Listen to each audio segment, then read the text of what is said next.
That is the power of jiu-jitsu in action. In the early days of mixed martial arts, Brazilian Jiu-Jitsu was an unsolvable puzzle. The world had never seen anything like it. In 1993, Gracie entered the first UFC and submitted one opponent after another, a lean and unassuming figure wearing simply his family's gi. That's how Brazilian Jiu-Jitsu became so famous. Oh yeah. Because it looked so effective. This is 1993. And they didn't know how to defend How to that. defend against the takedown. And so, in one night, after decades of developing their martial art, the Gracies entered martial arts legend. But if Royce and his family built the legend that Brazilian Jiu-Jitsu was the best martial art on the planet, one man would emerge to shatter it. A Japanese fighter in orange shorts, fighting, surprisingly, in the name of pro wrestling. Kazushi Sakuraba, who goes under the banner of pro wrestling. There was something so special about him. Yeah. I don't know what it was. A Brazilian Jiu-Jitsu black belt tapped? What? You call him the Gracie Hunter, remember? And Kazushi Sakuraba and his wild style marches on. In an era where jiu-jitsu fighters dominated the game, Sakuraba was the first to truly understand their system and break it down. Was the first Japanese to really understand jiu-jitsu. I always say he was the Gracie version of the Japanese. Oh, yeah, exactly. Yeah. One by one, he would prove his technique was enough, that the game was evolving, that the world of mixed martial arts wasn't just about one lineage or just one way of fighting. This is the story of the man who solved the ultimate puzzle, the man who redefined what was possible inside the ring. He's the best fighter in the world, no question. There is no question. This is the story of the man who hunted the Gracies, Kazushi Sakuraba. Chapter 1. A hero emerges. The summer of 1969 gave us a lot of beautiful things. Free love, rock and roll, and that summer, in the small town of Katagami in Japan, known for its landscapes and traditional values, it was also the birthplace of a man who would one day shake the foundations of martial arts history. Of course, his name was Kazushi Sakuraba, and long before he would be known as the Gracie Hunter, he was just a boy with a dream, one that began with a fixation on the childhood hero. As a child, Sakuraba was obsessed with Tiger Mask, a popular Japanese manga and anime series about a masked professional wrestler who fought against a group of underground and legendary wrestlers that he eliminated one by one, known as the Tiger's Den. For young Kazushi, this wasn't just entertainment, it was an aspiration. He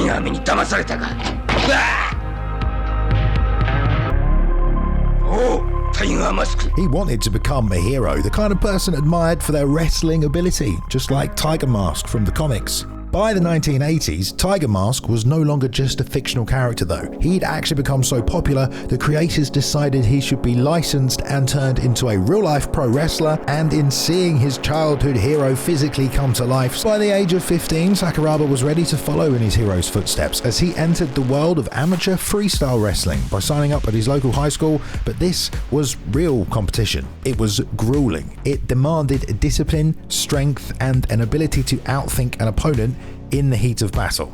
And in that environment, Sakuraba thrived. He was apparently very naturally talented and immediately began to shine as he placed second in a national wrestling championship, and that success led him to Chuo University, where he would develop his skills even further, coached under the guidance of Shozo Sasahara. This guy had won world championships and even an Olympic gold medal, one of the best to ever do it, and under his coaching, Saku would win the East Japan Freshman Championship and then came fourth place in the All Japan Collegiate Wrestling Championships. But amateur wrestling clearly being a path he could have gone down, perhaps as an Olympian and coach, Sakuraba thought about why he'd even got started in the first place. Remembering his childhood hero Tiger Mask, and ultimately decided it was time to follow his dreams. Sakuraba was ready to risk it all on the adventure of a lifetime. His choice that day to step into the world of professional wrestling and into a ring would send ripples through the foundations of mixed martial arts,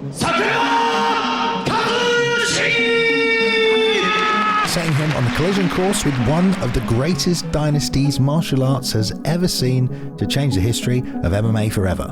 But what exactly was Sakuraba signing up for? Using actual combat sports techniques from kickboxing, submission wrestling, and whatever they thought was actually effective, the Union of Wrestling Forces was a pro wrestling promotion in the 80s and 90s in Japan who would put on pro wrestling matches that would blur the lines with these real techniques and stiff shots to simulate realism, while also using those techniques to convince the fans this was all real. You go out there and your match looks kind of fakey.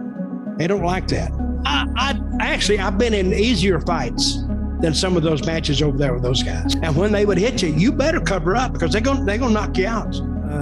I think their lead guy was Maeda, and I think the last kick he gives me was a spinning heel kick. Anyway, it knocks me out. So these guys go out there and they'll beat the living crap out of you. Of course, they expect you to beat the living crap out of them. This was the era of kayfabe, and it was alive and well. The number one cardinal rule of professional wrestling for 100 years was don't expose the secrets. In New York, newspaper exposés killed wrestling for almost 15 years. Everybody realized this is kayfabe. We can't reveal what's going on. It'll cost us all our livelihoods. Protect the business. Don't spill the secrets. It's the world of kayfabe. I'll ask you the standard question. Standard question. I think this is fake. You think it's fake? What's that? Is that fake? Huh? What the hell's wrong with you? That's open hand slap, huh? You think it's fake? You come like this face? In Japan, this created a series of escalations of stiffer and stiffer shots that began to look more and more like the real thing, to both match the doubt of the skeptical fans wondering whether this was real or not, but also against all the other promotions to compete and create a more compelling TV product.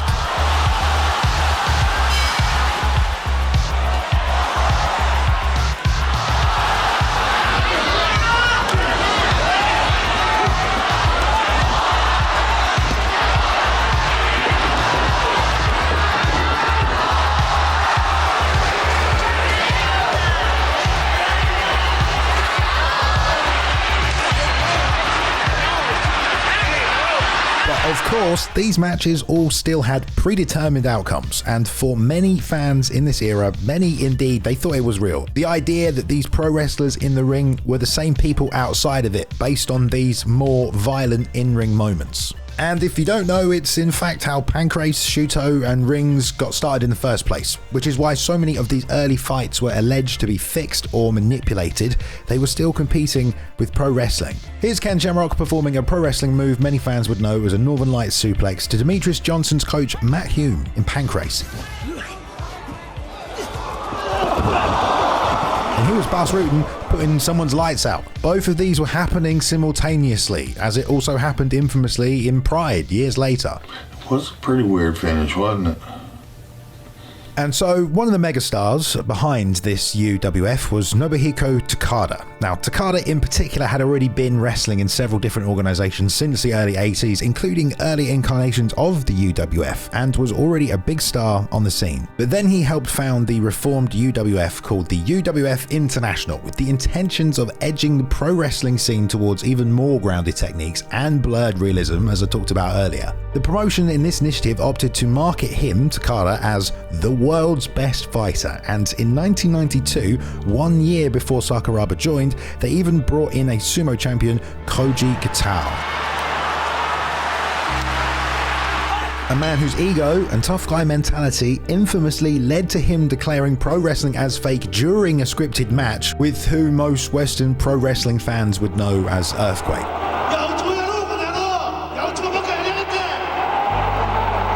This turned into an awkward situation where a very real fight almost broke out and an extremely puzzled Earthquake was left screaming at him, "This is pro wrestling," to remind him this wasn't supposed to be an actual fight. There is a fantastic channel called Wrestling Colin here on YouTube that has done an incredible breakdown of this whole incident that I can't recommend enough. So yeah, apparently after repeated incidents like this of Koji trying to start real fights in scripted matches and creating legit backstage issues, Koji would be booked against Nobuhiko Takada in a match that was meant to be scripted to a draw.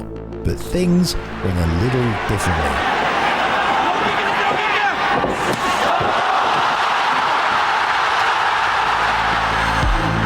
Needless to say, when this happened in October of 1992, actually KOing Katao for real was incredibly controversial, but it also made Takada look like a legit fighter. And without a doubt, it raised his profile to a whole new level of stardom, all of which raised the profile of the UWFI as well in Japan. And so this is where the UWFI was at, with all its controversies and a raised profile and the world that Sakuraba was joining in 1993. So how in the world did we get here? This lineage, as you can already tell that Sakuraba was joining, it wasn't just your garden variety WWE style of wrestling.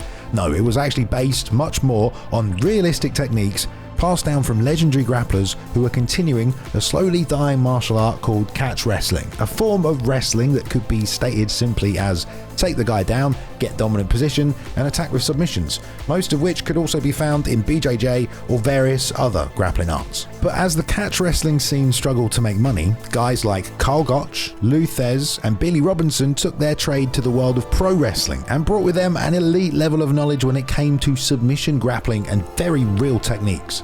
I'm not going to go on my back. I'm going to finish it off. Come on. Fight you!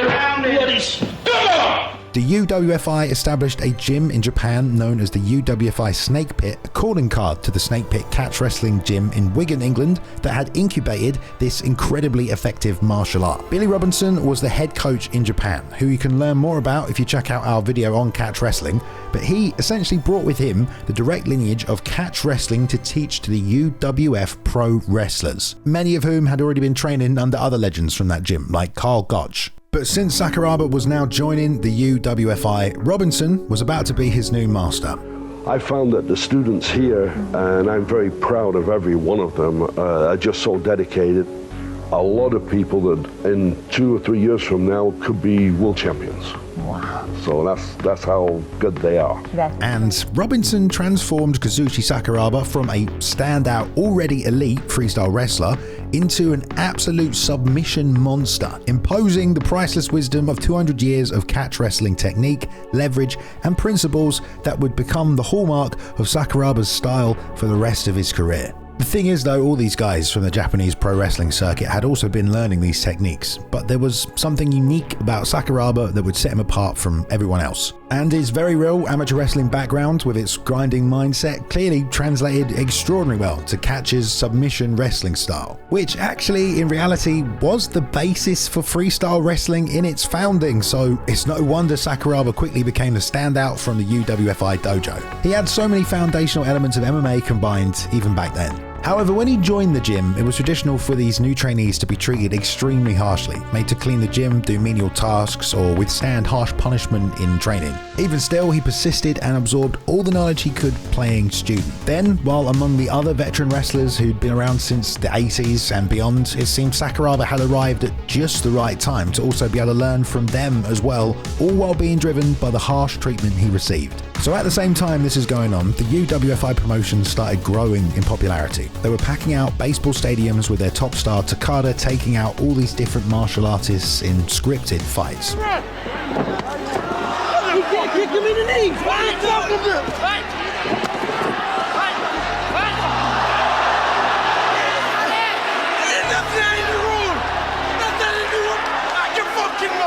But by the mid-90s, well, some fans started to look at the promotion differently. By now, actual MMA promotions were on the rise, like the UFC, Pancrase, Rings, and even Vale Tudo Japan, or Shuto, that was being run by Satoru Sayama, aka the very same tiger mask that had inspired Sakuraba. And if you compared some of these fights, especially in Shuto and Pancrase, to the scripted ones in the UWFI, well, it didn't exactly look that real anymore.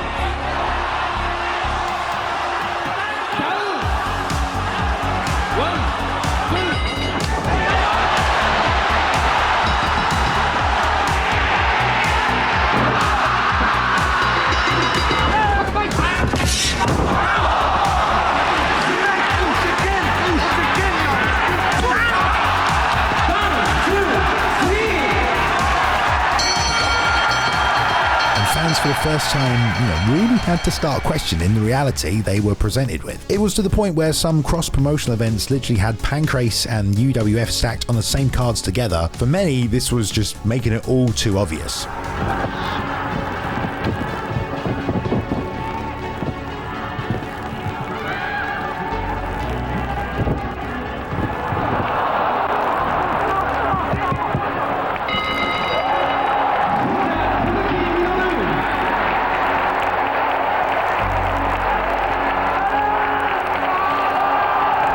But the two chief examples to really put a spotlight on this stark contrast between MMA or real fights versus scripted pro wrestling matches were the Vale Tudo Japan events, run by the original Tiger Mask Satoru Sayama's Shuto organization. Both of these were dominated by Rickson Gracie in 1994 and 1995. These fights displayed a level of brutality, some of which permanently injured fighters involved, but also controlled aggression in other bouts, especially on the part of Rickson. And each event attracted an enormous amount of attention, even beyond what Pancrase or normal Shuto events attracted, while Rings during this era certainly wasn't putting on many real fights, if any at all.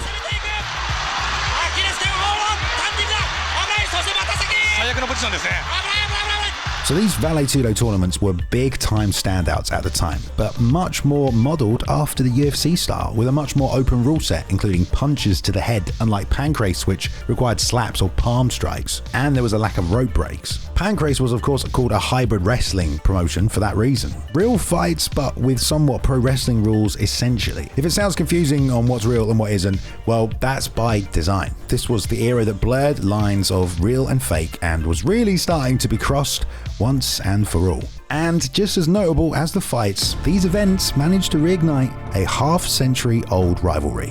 When a man with a .45 meets a man with a rifle, you said the man with a pistol is a dead man. Let's see if that's true. Takada, like I mentioned earlier, was on this pro wrestling tour of taking out all the best fighters in scripted matches. Well, he saw the aftermath of these Vale Tudo tournaments with Rickson winning, and he wanted to put together a match. Rickson wasn't interested though in scripted entertainment and initially ignored Takada's taunts and invitations. But as Takada didn't let out over time, he finally responded, but on his terms. I mean, I'm not one to fight in his association, but if he think I'm scared, because he said I'm scared and this, a lot of things about me, he can come in any time and we just fight. And this is where Yoji Anjo comes into play. One of the champions of the UFO, called Takada, start to talk. Oh, I like to fight Rick. I'm gonna kick his ass, this and that. Start to talking, a lot of gossip. Maybe after 2 or 3 months of this kind of talking around my name forever, one of the friends I have in Japan, they come and said, Mr. Gracie, and you should have an official answer for that. People start thinking you're afraid. So I said, okay. So I make a letter stating I never will fight on their ring because they not legit, they fix fights. We can fight even on the street. But I'm not there to fight on his event because that will jeopardize my real fight status. Takada went out of the gossip, and then Anjo show up in the magazine.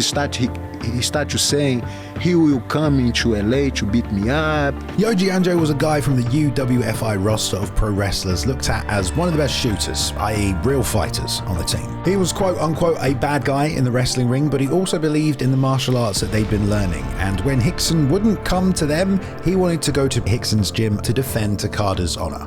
My assistant at the school called me and said, Rickson, some guys here, some Japanese guys are here waiting for you, want to talk to you. When I arrived, I saw a van full up with photographers outside, full of Japanese with cameras, full of reporters inside. Anjo did indeed show up at Rickson's gym unannounced and ready to humble the toughest Gracie on his own turf. And what commenced was one of the most one-sided beatings in martial arts history. He come into the ring, and we start to fighting. Immediately, I felt his intention to hit me. Immediately, I clinch, put him on the ground. In that particular case, I have to showcase his punishment. So I start to hit him with the elbow, expect him to turn. Eventually he turned, and I punch him in the face until broke his nose and make it all bleed, all cut up. He turned again backwards, and I put him to sleep. And then I let him sleeping on his own blood. And then I said to the press, said, okay, now let them in. Anjo's face was swollen and bloodied. He claimed he was jumped, but the whole thing was filmed. And then he left to Japan. And when he get there, he said to the crowd, he was jumped.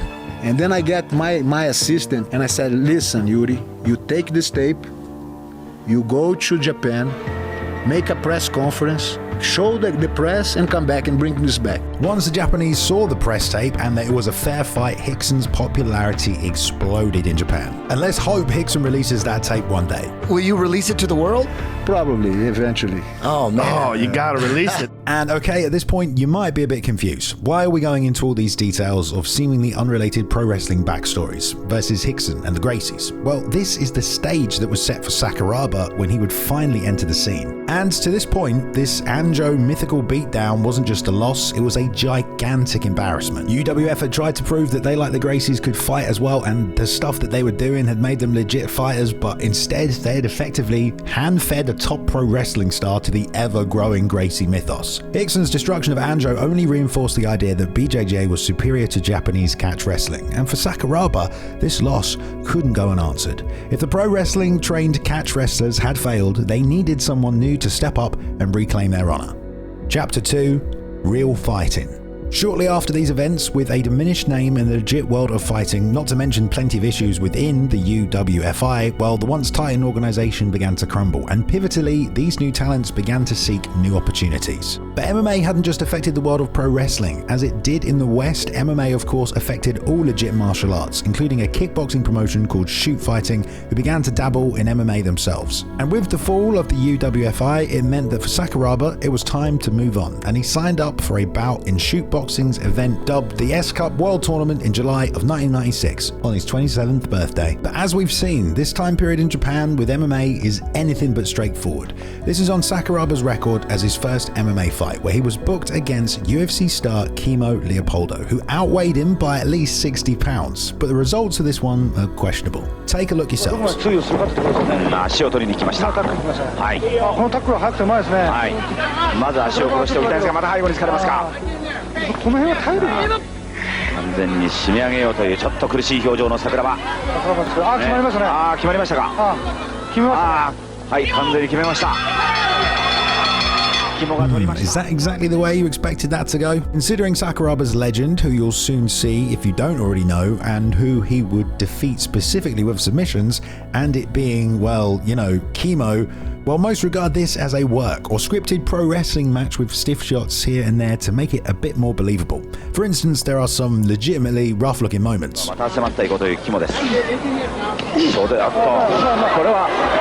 But yeah, it's not hard to see why this all seems a bit far-fetched to see Kimo, of all people, subbing a submission master like Sakuraba. He's tougher than I thought. He needs a little bit more submission. But either way, it didn't matter, because now Sakuraba was determined to continue fighting in MMA, and a massive, massive opportunity came knocking in the Christmas of 1997. But before that would take place, the fight Japan and Brazil had been waiting to see would finally take place. Takada, in the aftermath of UWFI's fall, and in order to meet Rickson Gracie's demand that the two meet in a legit fighting organization rather than pro wrestling ring, well, Takada had a solution. The fan interest and financial backing was at a fever pitch when the world witnessed the birth of a new MMA promotion based in Japan called Pride Fighting Championships. This was 1997, and no doubt it was being built around Takada's revenge for teammate Yoji Anjo, in the name of Japanese catch wrestling itself, for those that lost 3 years prior, and it all targeted at the man himself, Rickson Gracie. Probably the most famous professional wrestler in Japan, boss. As popular as Hulk Hogan would be in the United States on the pro wrestling circuit. Against a person some people feel is the greatest fighter in mixed martial arts, Rickson Gracie. Sakuraba's wrestling teammate Takada went in there and tried to do what Anjo failed to do, prove the effectiveness of their style. Got the hands locked, Takada taps out. That was a quick one, folks. Rickson Gracie continues his undefeated streak over the most famous pro wrestler in Japan, Nobuhiko Takada. Exposed the pro wrestler, the guy who'd been billed in pro wrestling and publicly claiming himself in real life as the world's best fighter. It had gone down much the same way as the Anjo fight, just a one-sided destruction and humiliation for the Japanese pro wrestlers. For Sakuraba, sitting at ringside, this was a turning point. Watching his mentor get effortlessly dismantled must have been a painful experience, but it also confirmed what Sakuraba had already started to suspect. If Japanese pro wrestlers wanted to survive in MMA, they had to evolve. Sakuraba wasn't going to make the same mistakes as Takada. He'd done nothing but study martial arts his entire life, even from reading those early childhood comics, and his time was beginning just 2 months later. The UFC by the December of 1997 was struggling in the dark ages and having just lost their main event star with Mark Kerr leaving, but the UFC's misfortune was Sakuraba's chance to prove himself on a world stage. He was the guy then jumped in the fight on the event like last second. But it wasn't even Sakuraba who was originally invited to UFC Japan. It was actually Hiromitsu Kanehara and Yoji Anjo who signed up to compete. But when Kanehara pulled out last minute, Sakuraba got his chance. But the problem was, Sakuraba was not a heavyweight. And this was a heavyweight tournament, and he was the smallest guy, and he had basically no experience in real MMA in this tournament versus Marcus Conan Silveira, Yoji Anjo, and Tank Abbott. For Anjo, this also meant he'd been given a chance to redeem himself after the fight against Rickson in the promotion that made the Gracies famous. He was booked on the other side of the bracket from Sakuraba to fight Tank Abbott, the UFC's original bad boy. And if you know anything about Yoji Anjo's career, well, that redemption day would never really come, and this fight definitely didn't help. Tank Abbott, after a typical strong start, basically gassed on top of Anjo with no defense or offense to write home about. Really unable to hurt Tank Abbott, but able to endure anything Abbott was able to throw at him. Sakuraba then had to walk out to face a man almost twice his size, Marcus Conan Silveira, a Brazilian Jiu-Jitsu black belt and heavyweight, standing at 6'2" and weighing over 230 pounds. But Sakuraba wasn't intimidated and immediately took him down. Brazilian Jiu-Jitsu specialist who was taken to his back by Sakuraba here. Bizarrely though, when Conan had Saku pinned against the fence and Kazushi shot for another takedown, ref Big John McCarthy called the fight off. He was out. Big John kept repeating he was out, while Sakuraba and his team protested immediately, stating he was not, and even refused to leave the cage. And as it had turned out, Tank had gotten injured in that Yoji fight, which now meant that they had no main event for the evening. Quick thinking took place, and what do you know, Sakuraba and Conan being run back suddenly started to make a lot of sense. When they officially ruled the first fight as a no contest is unclear, but what is clear is that this was when they decided to rebook the fight again and save their show from ending without Mark Kerr, who was originally booked as a main attraction, and now even this tournament final with their replacements. I won the fight. I'm so happy. I'm going back to my dressing room and celebrating, and I just heard the knock on the door. The promoter comes and say, "You have to come back." I know that he had a replacement, a guy that was just there in case something happened. Yeah. So he say, "No, you got to come back and you got to fight Sakuraba again." I say, "When?" 20 minutes. My brother comes to me and say, "Hey, stop for a second, take a look outside. Why about this Japanese in the black? Yeah, look at the tattoos on them. No, the black suit waiting by my door." Apparently, according to Conan, the feeling was if he didn't fight him, something bad might actually happen to him. But of course, this is his side of the story and perspective. Everyone can plainly see that was a bad stoppage. It's actually pretty funny this is the way he's chosen to tell the story. Either way, the redemption fight was on, and Sakuraba was not about to waste it. After several grappling exchanges, Saku reversed position and did the unthinkable. Armbar, that's it! Sakuraba taps out Conan Silveira! We're like, what? A Brazilian Jiu-Jitsu black belt tapped?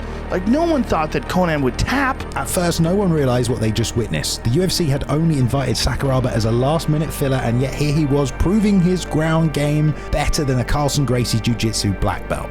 This was pretty much unheard of in 1997. Sakuraba got on the mic and said one thing: in fact, professional wrestling is strong.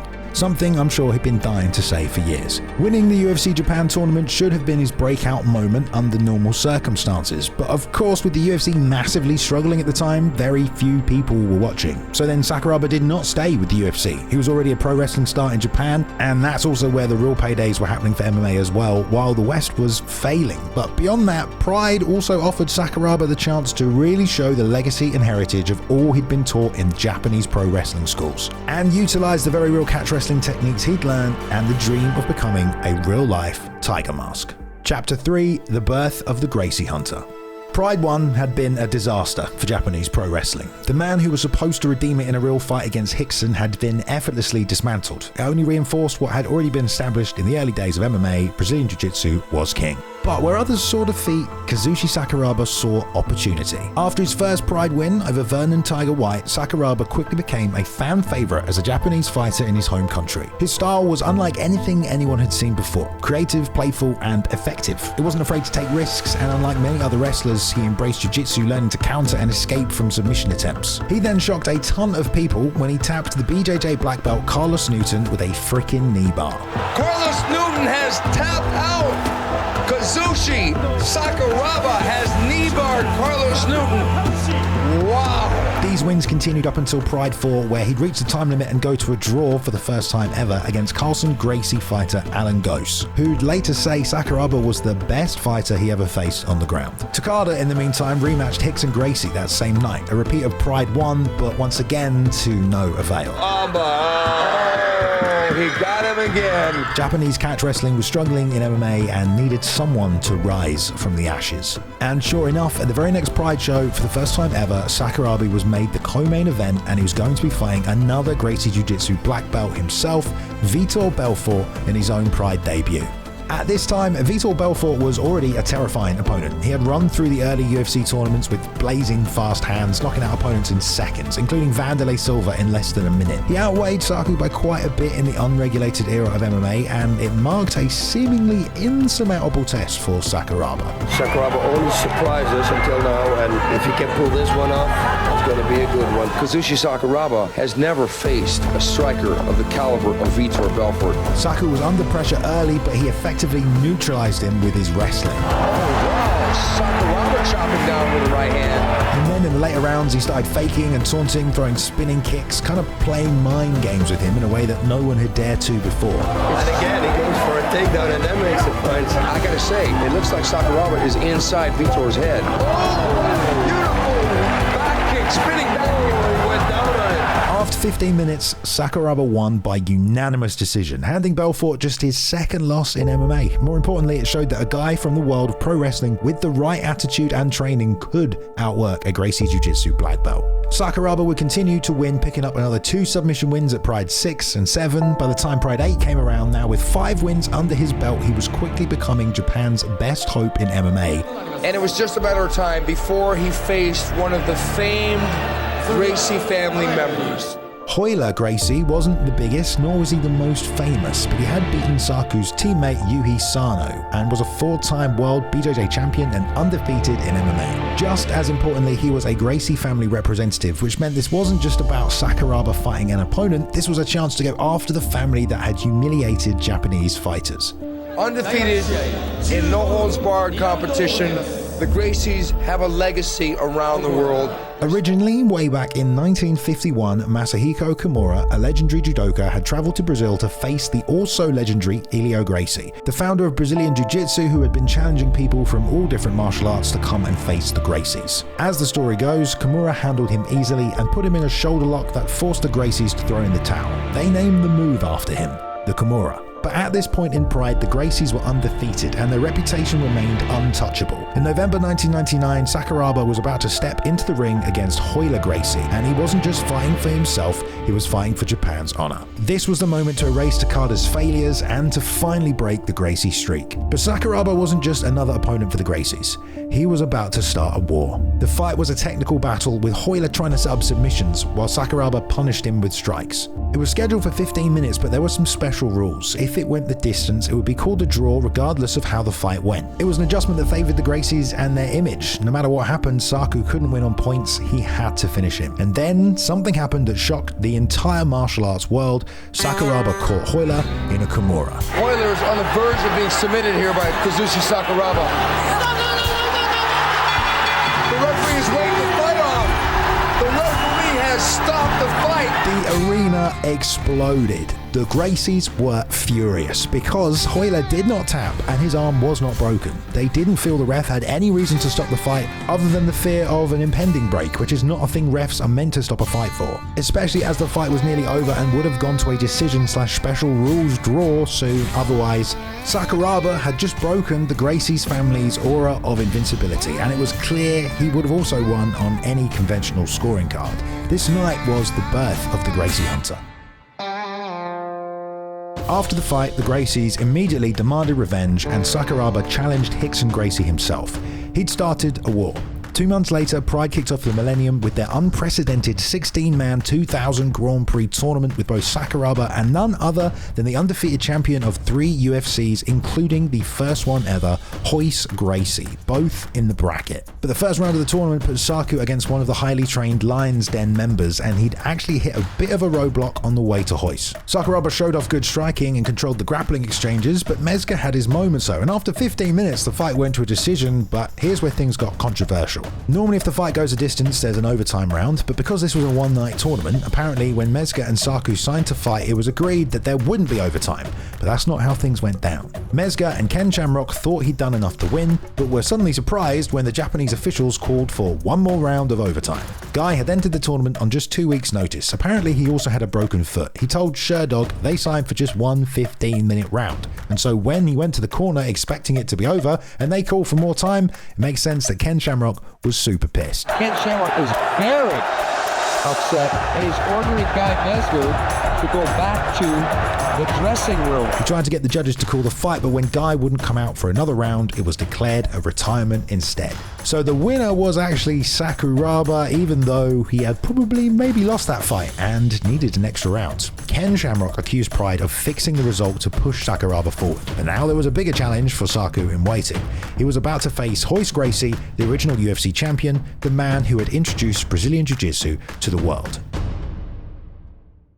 But again, the Gracies wanted special rules. Instead of the usual 10 and 5-minute rounds, the Gracie family demanded there be no time limit. The fight would only end if someone was finished or if their corner threw in the towel. The reasoning? The Gracies believed that Royce's endurance and jiu-jitsu skills would wear down Sakuraba over time, and they also didn't want a repeat of what had happened before. Pride actually agreed to these rules, setting up what would become the biggest fight in Japan and actually one of the most legendary fights in MMA history. Sakuraba, as always, was putting on a show as wild and crazy walkouts had become part of his performances in Pride. From the opening bell, Sakuraba stayed patient. His superior wrestling allowed him to stuff Royce's takedown attempts and punish him with strikes and leg kicks. The real turning point came as the fight stretched past 30 minutes, something absolutely unheard of in modern MMA. Saku started mocking Royce mid-fight, using the gi to deal more damage. And controlling Royce with the gi, trying to reach around. That is nice, I gotta admit. That's nice. A great move with the gi. Control. As the fight passed the 60-minute mark, Royce was exhausted, his face was swollen, his legs were being battered, and Sakuraba just wasn't slowing down. Then, at the 90-minute mark, the Gracie corner had had enough. They're looking concerned. They want to stop. He's throwing in the towel. Kazushi Sakuraba has defied. Gracie quit. Look at the ground. Isn't it the ground? The original Ultimate Fighter, Royce, had been defeated, and Sakuraba had outlasted him, and this was a guy who used to chain smoke cigarettes as well as compete. But it wasn't just Sakuraba who was now beating the Gracies. Just a few months earlier, another Japanese legend and training partner of Sakuraba's we haven't talked about also fought one Gracie. Kiyoshi Tamura. By 2000, he was one of the greatest fighters to come out of the Billy Robinson catch wrestling system that taught these Japanese pro wrestlers, and this guy Tamura had gone 19-3-3 in MMA. Make no mistake, his career is extremely noteworthy and accomplished as well. There are some questionable decisions, like that of the Frank Shamrock fight. It's fair to say that the draw the two had didn't really seem fair, as if it wasn't for Ring's pro wrestling based rope break rule that seemed outdated by April of 1999, that and Shamrock being penalized for a closed fist punch also brings home the point.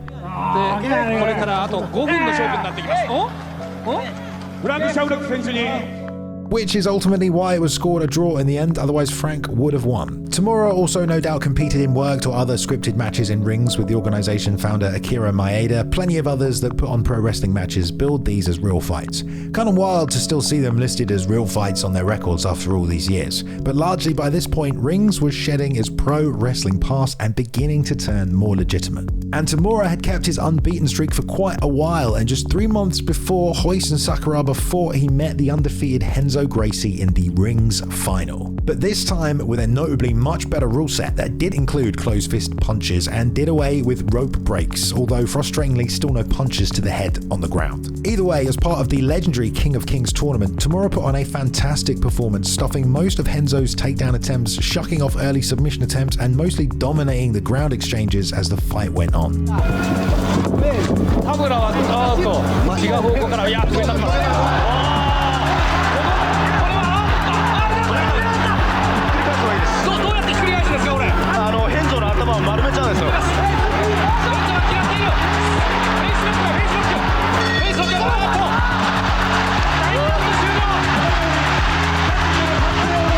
Between Tamura and Sakuraba, Japanese pro wrestling was more than representing themselves well on the world stage against the Gracies. As part of the King of Kings tournament, Tamura would meet several next generation stars such as Babalu Sabral and even Gilbert Ivor, but unfortunately lose. But Tamura, even with his losses and questionable fights, that does make it harder to give his story as much credit as Sakuraba. You can't take away those legit wins from him, and he also becomes relevant again later in this story. Sakuraba, though, he was on a completely different path, on his way to becoming the pound-for-pound #1. Chapter 4, The War of Submissions. The rest of the Pride 2000 Grand Prix tournament did not play out great for Sakuraba. He had about as much time as the fight with Royce had gone on to recover before he had to walk back to the arena for the final, and if that wasn't enough, Igor Vovchanchin stood in front of him, one of the hardest hitting heavyweights in the world. He had about 50 pounds on Sakuraba and had won his fight in 10 minutes hours ago. But even still, Sakuraba took him down multiple times. He's very fast. That was very quick. He is fast. That was nice. Eventually, though, after 15 minutes, Sakuraba's corner threw in the towel. He was out of the tournament and Vovchanchin advanced to the finals. It's not surprising, he just didn't have anything left to be able to continue. But because Sakuraba hadn't just beaten one Gracie, by using the gi he had taunted Royce. He had pretty much humiliated the entire family in front of the world. They wanted revenge. The Gracie family's aura of invincibility was cracking, and if Royce couldn't beat Sakuraba, could any Gracie? There was something so special about him. Yeah. And look, I love the Gracies, and he was beating the Gracies, and you couldn't help but like him. You called him the Gracie Hunter, remember? The next Gracie to step up to defend the family name was Renzo Gracie, keen for his own revenge after losing to Tamura. He was one of the most well-rounded fighters in the family, with a good tactical mind for MMA and its rule set. Unlike Royce, Renzo had a much more aggressive physical approach to fighting.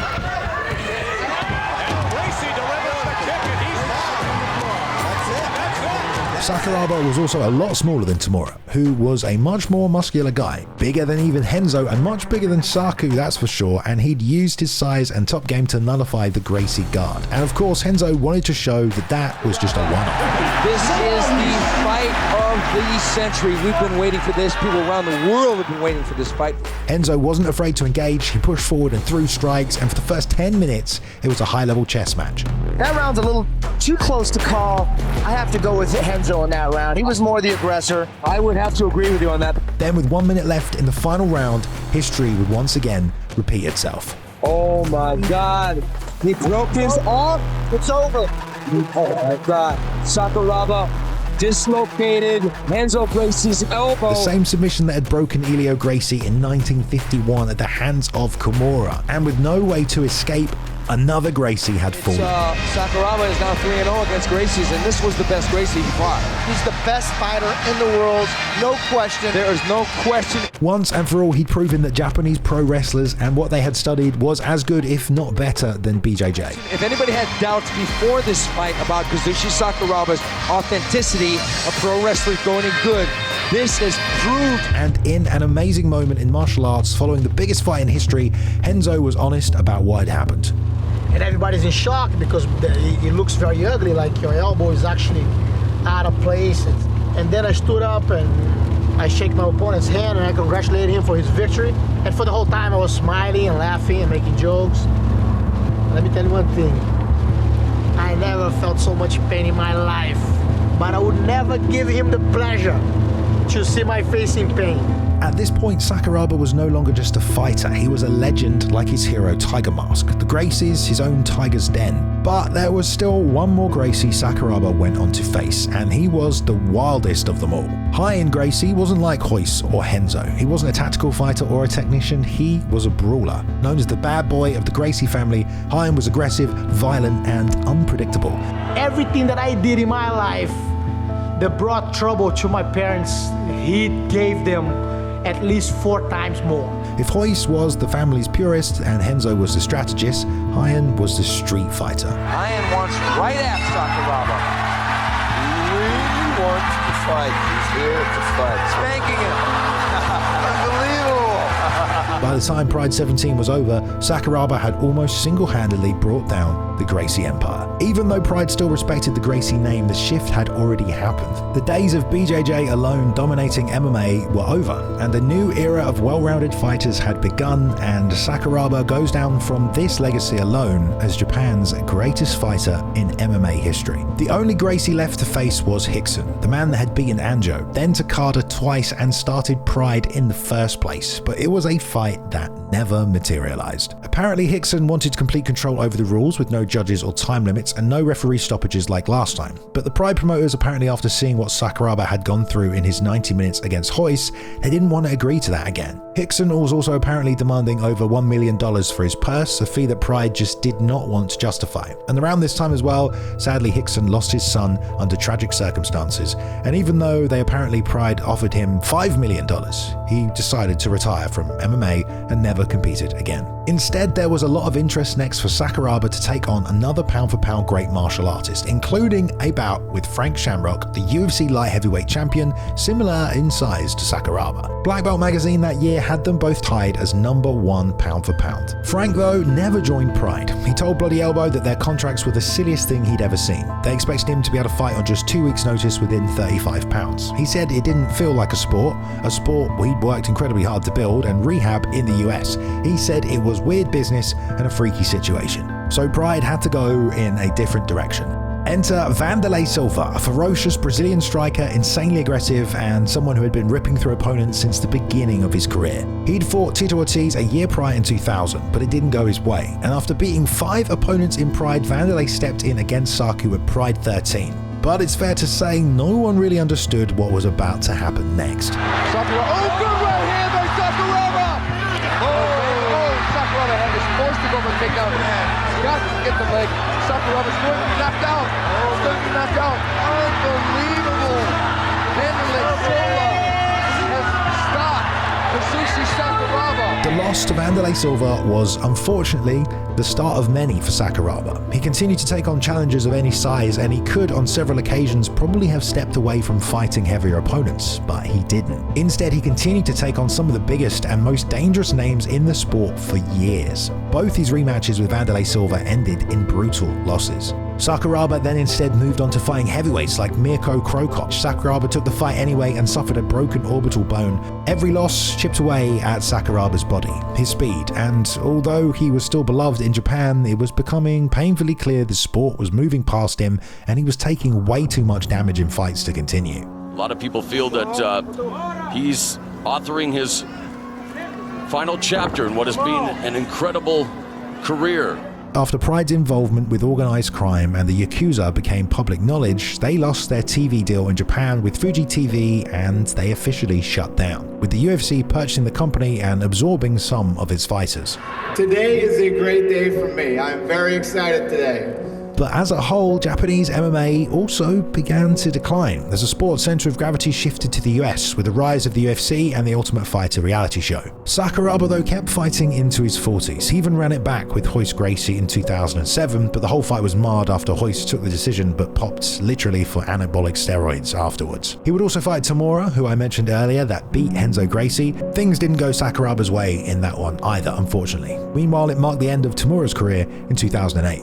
I think Kazushi Sakuraba in this fight said, I'm done. I don't want to fight anymore. Sakuraba's final MMA fight, however, came much later, poetically in 2015 against Shinya Aoki, a man who had become the biggest star in Japan as Sakuraba's waning years faded, and who had been the de facto torchbearer at his doorstep, ready to lay claim to it formally. It was a meeting of 2 of the biggest stars the country had ever seen in MMA competition. And the game is over.